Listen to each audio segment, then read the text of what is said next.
Hey freaks, it's JJ, and today I'm going to be explaining the story behind Mastodon's Blood Mountain.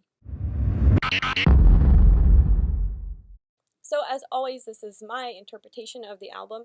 None of this is set in stone by any means. This is just my opinion based on the lyrics and also based on some other theories that I researched on the internet as well. So kind of conglomeration of other people's ideas, my ideas, and then some stuff that I took from some interviews with the band. So the whole idea of Blood Mountain, some believe that it might refer to the highest point on the Appalachian Trail, which is called Blood Mountain, and that actually goes right through Georgia. And so the band's from Atlanta, so it kind of makes sense if they kind of were to, if that really was the inspiration for the title of this album anyway. But the whole album just follows this whole hero's journey archetype. I don't know if you guys learned about it in school. I definitely did. But there's this whole like archetype designed by Joseph Campbell that's been followed by many stories throughout history, and it's called Our Hero with a Thousand Faces. And basically, it explains that each hero will go through the same journey, basically. So it starts off, the hero will have some kind of call to adventure, followed by meeting a mentor and crossing the threshold, trials and failure, growth, and then death and rebirth, and some kind of revelation, followed by a return to home. And so this album definitely kind of follows that archetype. And so we start off with track 1, Wolf is Loose. And so this introduces our protagonist, who has been chosen by the gods to go on this mission, but he's also been cursed to turn into a werewolf as well. And so the Wolf is Loose is about the protagonist going on this huge like killing rampage while he's a wolf. And so this kind of represents the call to adventure part of the hero's journey. And then we move on to track 2, Crystal Skull, and this is the crossing the threshold of the hero's journey. And so the protagonist finds out that the only way to lift his curse is to go on this mission to bring this crystal skull to the top of Blood Mountain, and then his werewolf curse will be lifted after that. And so he enters the base of Blood Mountain, and he has to go find the skull. So he kind of goes on this like Indiana Jones type of like obstacle, booby trap type gauntlet in order to get the skull. He almost dies in the process, but then he's actually able to get it at the very end. But then as soon as he touches the skull, he realizes that it has its own kind of like nefarious consciousness, and it's sort of alive. And so whenever he touches it, it kind of reminds me of like a Horcrux, and it kind of like negatively impacts his mood and his decision making. And then track 3, Sleeping Giant, is one of the trials that this hero encounters on his journey. So we find out that the mountain is actually a volcano, and it's been active for 12 years, but it finally blows up and erupts right before he's about to climb up it. And so there's lava spewing everywhere, and he's forced to pick through this like little tiny small path in order to not get burned by the lava. But he's kind of afraid that like maybe he's being led down a trap because he's not sure who carved this little path that he's following. Track 4, Capillary Incresed, is another trial that the hero encounters, and this is kind of confusing. There's a lot of different interpretations of this. I kind of think it kind of refers to like the hero's journey through like another spiritual plane and a higher level of consciousness. So I think the hero, under the influence of the skull, kind of ascends to this like astral plane and goes on this spiritual journey of reaching higher levels of consciousness.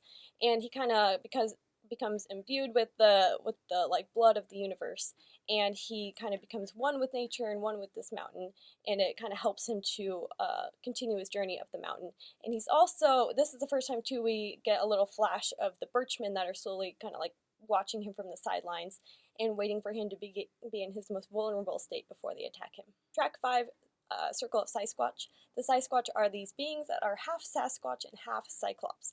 And at first they surround the protagonist, and he thinks they're going to come and kill him, but they end up being benevolent, and they want to try and help him. And so they can actually see into the future a little bit, and so they warn the protagonist about the birchmen that are possibly going to come and kill him.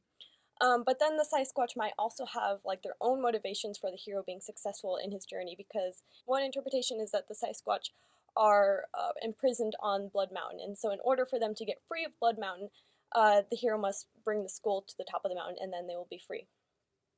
So that, they kind of have their own motivation for him being successful, but they do try and help him. The Squatch kind of represent the helpers or the mentors that the hero finds along his journey. So then we go to track 6, Blade Catcher, and this I believe is like kind of like a Seizure or like a hallucination that is induced by the protagonist holding onto the skull for so long, kind of takes over him or possesses him and gives him some kind of like seizure. So this flows right into track 6, Colony of Birchmen. And so again, the Birchmen have been watching the protagonist from the sidelines, waiting until he's most vulnerable. And now that he's in this kind of like seizure state induced by the skull, they are able to attack him. So the Birchmen are these people who are half human, half tree, and they kind of converge on him and begin to attack him. And the only way that the protagonist is able to survive is if he turns into his wolf form. So he consciously makes the decision to turn into a wolf to protect himself, but as he does so, he kind of gives up a little bit of his humanity and becomes, kind of embraces his wolf form and kind of just massacres all these Birchmen. But he's able to survive, but at the same time, he's kind of sacrificed some of himself in the process. And the Birchmen represent the Threshold Guardians in the hero's journey. They, Threshold Guardian is like someone or something that directly stands in the hero's way of achieving their goal. After returning to his human form from being in a wolf form after killing all the Birchmen, the hero is then attacked from the sky. And these sky sharks, or kind of what is described as sort of like a pterodactyl, begin to swoop down and attack him. And since they can fly, his wolf form isn't really going to help him, so he just ends up running away and seeking shelter. So that brings us to track 9, Hand of Stone. And so the hero has found shelter from these pterodactyl type things that were attacking him from the sky. And then possibly under the influence of the skull, he decides to eat this like poisonous flower thing. And this poisonous plant makes him start to hallucinate and maybe starts to take away more of his humanity and makes him more vicious and bloodthirsty. Again, more embracing his wolf form than his human form. That flows right into track 10, The Mortal Soil. And this is another trial that the hero encounters where he begins to hallucinate under the effects of the skull, and he starts to see this like goddess of earth and preservation. She tells him that as he gets farther up the mountain, he's beginning to run out of atmosphere, and he's starting to enter, like the realm of the gods. And she warns him that if he is successful in his journey of bringing the skull to the top of the mountain, that he will incite this huge apocalypse, and he'll bring about the end of the world. And so then we get to track 11, where things are just kind of all tied up. This is like the pinnacle of the story. This is the abyss / death, the revelation part of the hero's journey. So the protagonist keeps going up and up the mountain. It starts getting colder.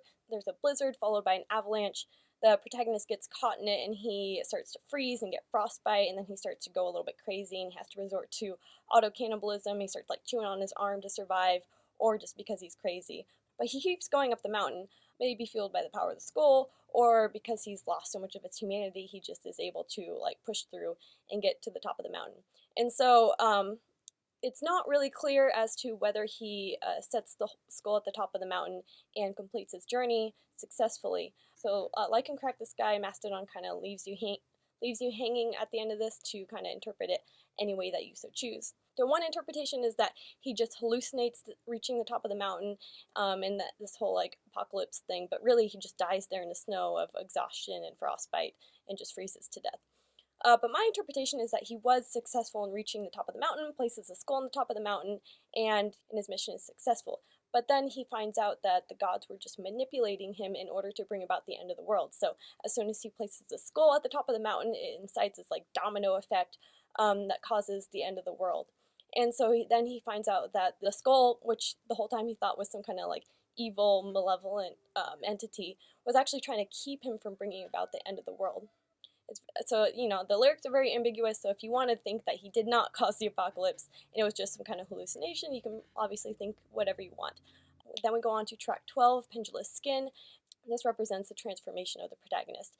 And my interpretation of this song is that the protagonist is now ascending to the afterlife in this song, and he's just kind of shedding the skin of the mortal world and leaving his body, maybe regretfully having caused the apocalypse. And it's very he's like leaving behind this really like heavy guilt, and just kind of going off into some kind of astral world where he feels no guilt anymore. Anyway, that is my opinion on the story of Mastodon's Blood Mountain. Please let me know what your differing opinions are, if you have any. I'm sure you probably do. Or if you have any like side theories or anything like that. I'm always interested to know. Anyway, hope you all are doing well in your staying at home whateverness. Hope you're being productive. I know I haven't really been as active on this channel, but I've been doing a lot of other stuff. So right now what I'm trying to do during this whole dark time in history, I'm trying to support a lot of like smaller bands or local bands, and so I'm giving away some free album art. So if you are a band just getting started, or if you're a well-established band, it doesn't really matter. If you need some free album art, I have some that I'm giving away. I'll put a link in the description for my Facebook page, JJ's Metalhead Arts, where I have a handful of free album artwork. Just message me and I'll take the watermark off and I'll send it to you. And then I try and update my page. I'll delete the ones that have been claimed, so all the ones that are on there right now should be available, unless someone got it just like minutes before you or something. But yeah, so since they're free, they come as is. I will remove the watermark, but you know, putting your band logo or album title on it's totally up to you. So yeah, if you need album artwork for your album, your AP, your single, hit me up on my Facebook page and I'll send it to you. And yeah, thanks for watching, guys. I'm really excited for my next video. I'm going to be doing a video on Raventhorn. They have this awesome, really intricate, really amazing fantasy world that goes along with their concept album. So I'm excited to share that with you guys. If you want to get notified when I do that video, then hit subscribe, and thanks for watching, guys.